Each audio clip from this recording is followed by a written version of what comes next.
Wasn't that a great message that he brought from Grant County here to Haldimand-Norfolk at this time in this election process? We've got 10 days left to put this together and make it happen right here. And I can tell you that with people like Cole running and ridings around us, with the messaging that we're getting out, we're starting to turn this around. And I know I've heard a lot of people talking. Cole's been talking about the COVID, the restrictions, You need to put the mic up. Bring your mic up. Oh, is that better? My arm gets a little bit droopy here sometimes. When I'm out campaigning myself, I've been going from one end of the riding to the other. The single message that has come through from every person is concerned about these lockdowns, concerned about the COVID passports, concerned about the mandates and the restrictions, the loss of our freedoms. As Cole had pointed out, freedom, responsibility, respect, fairness. These are the principles that our party has built its policies on, and they're the principles that we're bringing into this election. And this COVID restriction, this whole process has turned that upside down. We've had our constitutional rights put aside, we've had our rights and freedoms taken away, and they're imposing these upon us and forcing us. Now, I spoke with a person this morning before I came here, and they work in Hamilton. They work at the Fasco at the steel plant. They have been off work for the last 9 months, or 9 weeks, because they refuse to take the needle. It's their choice, it's their personal choice, and they will not take the COVID vaccine. So they've been sent home and they've been put on notice. If they do not take the vaccine, they will be dismissed. And we're hearing more and more of these stories.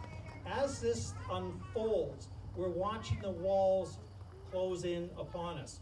The federal government, under Justin Trudeau, mandated that you need to have the double vax and all the boosters that come with it to travel, to get on a plane or to get on a train. Well, that's a restriction. So we have already a class system where some can go on if you have the vaccine, and some, well, you're restricted. You can't go. You can also not leave the country unless you are double vaccinated. This is absurd in a free, open democracy. And as Cole had stated, our forefathers fought in 2 world wars and numerous skirmishes around the world to defend freedom, to defend our rights, our right to choose as an individual. And these are what are being taken away from us now. And it's time for us to stand up as a group. I'm buoyed to hear or to see people come out on short notice and gather together and show their support over this issue. It is seemingly the #1 issue that we are encountering in this election and in this riding. The other issues are just as important, but COVID, the lockdowns, they seem to be the most significant at this time. And our party's policy, of course, is very clear. We've taken a completely different stand to the legacy parties, and we are not going to enforce COVID passports, and we're going to lift the mandates and the lockdowns and give you your freedoms back. That is the #1 most important issue that we have on our plate right now. Cole referred to the debt that we're having. And he's been in the healthcare system, he's worked in the healthcare system. I've been part of the healthcare system myself as a volunteer. I volunteered for 14 years at the Norfolk General Hospital. I was in the emergency department for 8.5 years, physiotherapy. I was a co-creator of the Patient Family Advisory Council, and I was on the ethics committee for 5 years. I was on it when the debate on whether the hospital would provide the doctor assisted in dying discussion. The hospitals were given the choice of whether they would impose or embrace that service or whether they would not. And it was the only choice in the whole process that anyone or any institution was allowed, and they of course went with it, and I lost on that part of the argument. But within this healthcare process and within the funding of healthcare, we've heard the Liberals, we've heard the Conservatives. They're coming out with numbers. They're coming out with big numbers, $100 million, $6 billion. The numbers are fantastic. But behind this, they are saying, well, over the next 10 years or over the next 5 years. And that number, which each one of us here, we go, oh, $6 billion, that's a good injection into the healthcare system, 6% increase in transfer payments per year. The problem is that doesn't necessarily mean that we will see an improvement in Haldimand-Norfolk to our healthcare system or to our hospitals. And I know this, having, as I say, been on the ethics committee, the Patient Family Advisory Council. I've watched the hospital system actually deteriorate. When I first started to volunteer, we had 112 beds, and we had many services such as hips or femurs when they were broken. We did those surgeries in the hospital. We don't do them anymore. They are now farmed out, and that money has been taken away from our hospitals throughout this whole region. The Memorial Hospital in Dunnville, West Haldimand, and Norfolk General Hospital no longer provide those services. Right now, Norfolk General Hospital is down to, it's either 96 beds or 98 beds. This is the kind of health care that they are telling us that they are going to enhance and help. But we won't see that money. That will go to the urban ridings, and for good reason. The urban ridings have all the votes. I don't know if you've been following the candidates that we have here, but our candidate, the Conservative Party candidate, is a resident of Toronto. And this is part of the aspects of what Cole was referring to in the failure of our democratic process, where our leaders can't attend all candidate debates. In fact, Maxine, for the longest time, I don't know if he got in there, he couldn't speak into for the provinces on the East Coast. And I know with Cole, he didn't mention this, but he was not allowed to go into the all candidate debates in Brantford. That's right next door to us. So democracy under the process of that the Liberals and the Conservatives have brought to us in this election has been diminished dramatically. So Cole couldn't attend those meetings. The voice of the PPC, the voice of the people, went unheard in the debates. And this is just wrong. The whole system has failed. But back to Leslyn Lewis, back to the Conservative Party candidate. She is from Toronto. The way that our ridings are structured, it's based on population. Population based, they come up with a number, they run out a geographical size, and they go, that will be a riding in Canada. There's 338 ridings in this country, and it is at the discretion of the Prime Minister to open that up and create more ridings. They tend to form within the urban centers. They have the power of vote. They have the voice. Oh, the Conservative Party under O'Toole has decided that you will not have a voice. It's not important for you to have your own voice.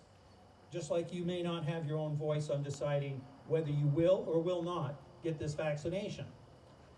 So Toronto, which already controls the political narrative and the debates in the House of Commons and other urban centers, will, under Leslie Lewis, also carry the Toronto voice. And that's a concern. That's part of the broken, failed democracy that we're living under right now.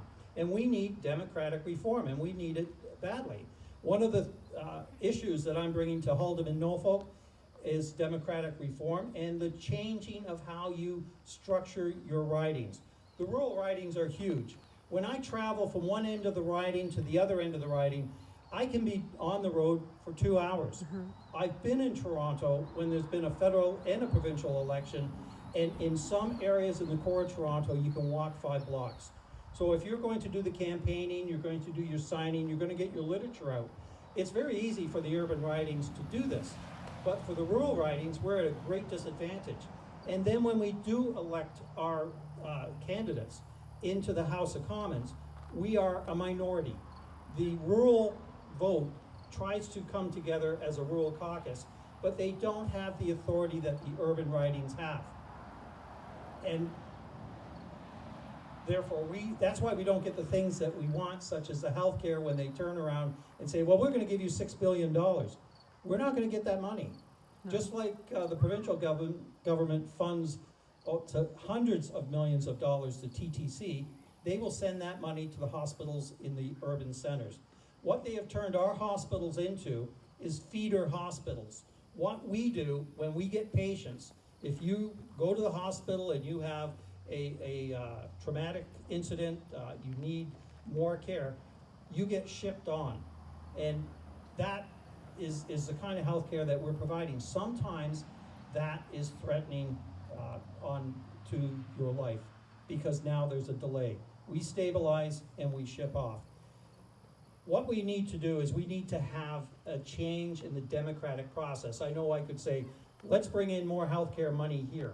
First and foremost, all the money that they're saying, they're throwing around saying they're going to spend on this item, that item, healthcare and the others, they have to borrow every cent of that money. Right now, we are $1.2 trillion in debt. I believe by last count, we had spent over the $335 billion that the federal government takes in each year from your pockets through taxes. They had overspent by $314 billion. I've heard that number could have been as high as $354 billion, because the bills are still coming in.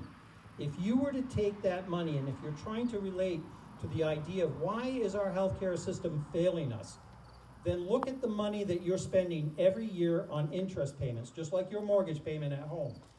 They are spending, in the last fiscal budget, $25 billion interest payments to banks, foreign banks, some domestic banks, but it's $25 billion. I don't know what $25 billion looks like. I know nobody who knows what $25 billion looks like. But I can turn that into bricks and mortar and relate to it a lot better. And I like to, in my mind, turn that into hospitals, into $500 million hospitals.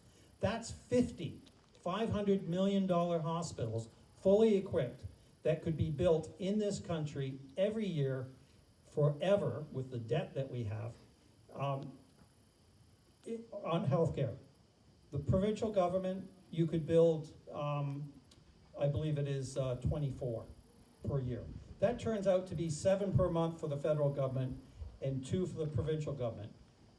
That is bleeding us white. That is why our healthcare system is failing.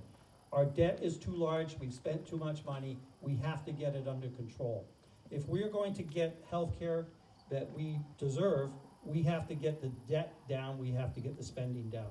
So that's another issue that I'm bringing to this riding.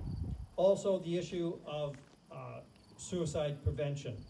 In my time at the emergency department, I saw too many families come in, I saw too many victims. When they come to the hospital, we generally save them. This is a good thing. But the hospital system is so complicated, and we have absolutely no mental health services in Haldimand or Norfolk.